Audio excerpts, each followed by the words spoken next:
1001, 1002, 1003. Alright, let's head to the gym. Sorry, Anna, bro. Gotta head to the gym.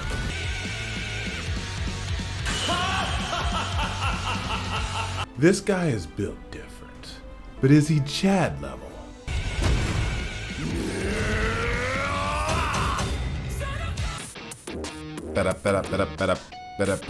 Almost there, waifus. Very close now. Doing very well. Sorry, my dears. One moment. Hey, Alpha Senpai? Not now, bro. I'm in the zone with the waifus. But we've got a candidate for the Giga Chad Award. Yeah, sure. He may be Chad potential, but if you're bringing me some new anime character, I know, sir, but he's got Kazuki Odin energy. Nani? How can you possibly say that? Our wounds haven't healed. Is he built that different? Yeah, this Boden is built that different.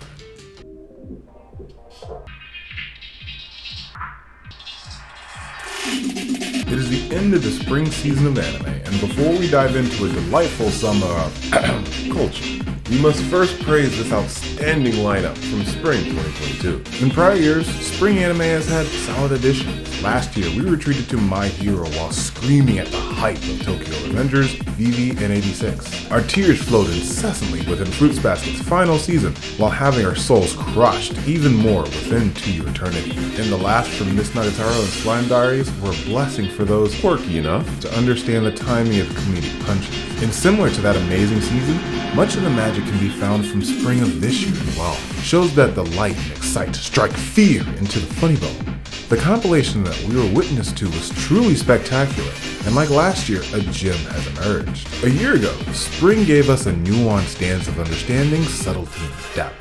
This was the gem of the season, and a contender of the year, because no one expected it, but Odd Taxi left no prisoners. Helmed by a bullish but oddly relatable protagonist, Odd Taxi set the tone for the year in regards to the standard of anime to be expected. In Nakama, we have a similar Chad to introduce to this medium. Like in Odd Taxi, this pro-tycoon is unlike any other. His words cause all those around to be silenced, and his impact on the story and those within are unmatched. My Nakama, I am so proud to focus this essay on the one, the only, Bone Daddy himself, Arc. This Bone Daddy is the star of Gaikotsu Kishi-sama, Taidame Isekai I Odekai Ketchu, or Skeleton Knight in Another World. But lovingly, especially for the purpose of this video, I'll be calling this Skull Knight Isekai. For those unfamiliar, your curiosity is warranted, and for those familiar, don't click off just yet. Yes, this is another isekai. However, as with many that pop up from time to time, it has some different flavor that held up the narrative for much of the show and delved into some savory exposition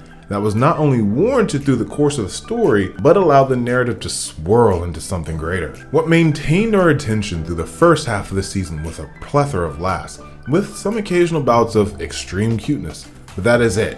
I swear. Okay.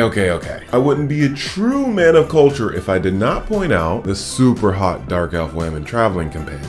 And I swear, this isn't a carbon copy of your old elder millennial isekai. Arc, waking up in this world, finds himself in the body of the player he created. Except, rightfully, chose to design his character super cool. In this instance, woke up to realize his transformation into a boss Skull Knight, suited with all the OP dynamics that he had cultivated in the game previously. Through his misadventures, we see Arc adjusting to the consequences of his actions, which is where we begin our breakdown of this amazing show. As mentioned, Skull Knight Isekai begins its initial episodes with a plethora of chat-like humor, but also a slow understanding of the world. In so many isekai, and even new anime, there is seemingly a mad rush to get everything out of the show in the initial episodes.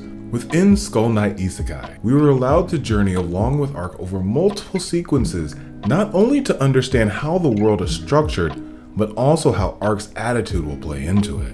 Very early on, I did not expect much out of the series, but soon was able to pick on more of the trajectory of the show through the pacing the directors and team were able to use. As Arc begins his travels, he helps an elf that seemingly is alone or rescuing her kind. In many fantasy worlds, we are used to races not getting along, and in a few cases where they do not, generally, elves are left out of the fray. As we grow to understand this world, not only does it become aware halfway into the series that elf kidnapping is illegal, it is a huge mic drop moment when we learn that there is actually a treaty of peace between humans and elves that has been in violation. The plot begins. And once this revelation is known, the studio amazingly begins to broaden the scope of the world. Our main lad makes contact with the elves to help the kidnapped kin. Such brings the audience into the orbit of the family of nobles in the context of the world that have been pushing the narrative from behind the scenes. Within the span of 2 episodes, this light comedy about a Chad getting used to a new world delves into authentic political struggles and alliances that broaden our understanding of the world just enough to shine light on some mysteries while still keeping much of the lore to be secluded. This initial entry is important because along their travels, Ark comes across the assassination of one of the political figures. In a move that almost had me quit the series, he immediately revives them. In any sort of show, this is a standard action that allows for the stakes to completely fall by the wayside. Being able to revive the dead makes much of their actions moot in the grand scheme of things. However, what follows is an outstanding pivot on behalf of the storyboarding team. Ark actually takes the time to contemplate and debate his actions. While he worked quickly and went with the flow many other shows would have taken, the depiction of him questioning himself is quite profound. We get the occasional internal dialogue from isekai, but in general, the protagoon does not place much thought into their actions, and this signifies a switch. This is no longer your standard isekai trash. Through organic engagements and laughs, this Bone Daddy has set himself up differently to move forward. Before the narrative takes such a turn, something must first be done in the story, and that is for Ark to reveal himself, not in that way, pervert, to Ariane. Entering the middle episode, Ari wants to take Ark to visit the elves in their village, and he protests on the grounds that he would have to remove his helmet upon arriving. This, of course, leads her to admit she sees him as a friend and that their time in battle should allow for him to trust her. Not meaning to be rude, Ark simply responds, "There's a chance that you may turn your sword against me the moment I remove this helmet." Honest hesitation coupled with honest dialogue. This entire scenario is played brilliantly, with her showing signs of hesitation when his face is revealed, but quickly reminding herself of what he has done for her while showing genuine concern for his condition. And in terms of the inner monologue, at first, I just wanted to help this earnest-looking elf girl. But oh well. I appreciate this bit of inner thought because it is one of the times when, as a watcher, you feel the pivot actually taking place in the story. In many instances, you look back on the narrative and can pinpoint overall episodes or mini arcs. But this is a few moments over 5 episodes in, by allowing an intricate friendship to develop from a wandering adventurer helping out a hot elf. Skull Knight places the narrative in the best possible position, low expectations with a high ceiling. And I have a feeling that in season 2, we are going to see this story really hit a stride none could have seen coming. And it is all thanks to the laughs had along the way.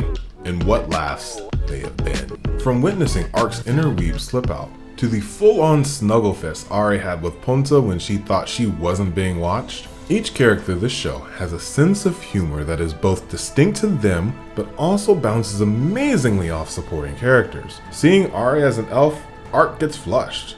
Ari's mom being seemingly innocent only to be a berserker that would make Thorkill from Vinland Saga seem like a pacifist. From the writers to the voice actors, Skull Knight is a wonderful time, and the humor can be seen at its peak as Ark and Ari help save Beast. How's it going, Nakama? Editing Wayne, just wanted to say a quick thank you for watching this video. If you liked it, go ahead and let us know with the hashtag BoneDaddy in the comment section down below. Let's get you back to those laughs, okay? Help save Beastmen from captivity. In this realm, we are introduced further to Chion, our adorable lady beast ninja, and her associate, Goemon. Goemon is a huge brawler, and upon seeing Ark, they attack each other, locking hands in a competition of strength. It's tense, as Goemon doesn't really speak, so this assault is unwarranted on a potential ally, until the hands separate and they wrap their arms around each other. And hug. There's only Chads that have met another bro that appreciates gains as much as they do behave upon meeting each other. In my Nakama, this is the pinnacle of an example of the strength this isekai brings to the table. With Konosuba and others, we laugh at many of the antics, but there was really no underlying depth that was built off of the humor. With Skull Knight, we are able to laugh as the story of the world develops and grows and progresses alongside us. As I have said in other watch lists, the aspect of why I fall in love with a series is the world building alongside strong character development. And when gazing upon Skeleton Knight in Another World, we get a glimpse at a new entry that could prove very fun, but also holds so much depth beneath the surface. Sure, there are lewd incidents occasionally, and the attack of the bad CG was obvious in instances of filling time. One of the most egregious aspects of the story takes place in the opening sequence, with a very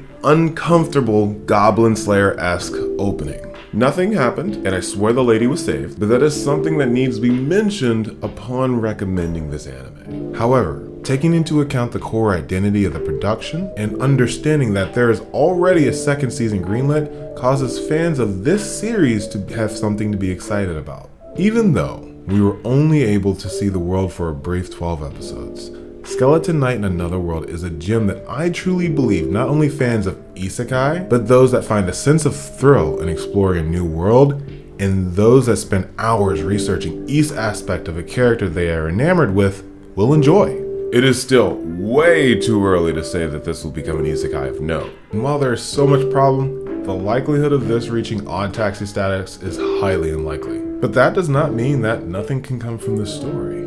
We watch anime to escape to new worlds, to find new friends and experiences, and more importantly, to smile. No matter what you take from this essay, know this anime is built different, this humor is built different, and this Bone Daddy is built different.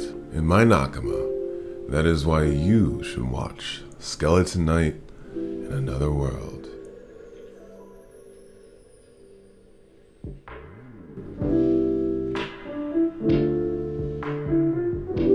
Hey you!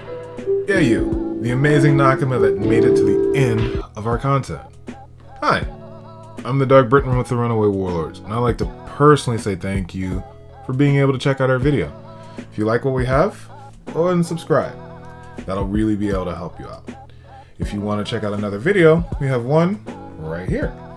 And also, we have a lovely playlist for you to check out right there. I'm the Dark Briton of the Runaway Warlords. Thank you so much for being with us on this journey. We'll catch you next time. Peace.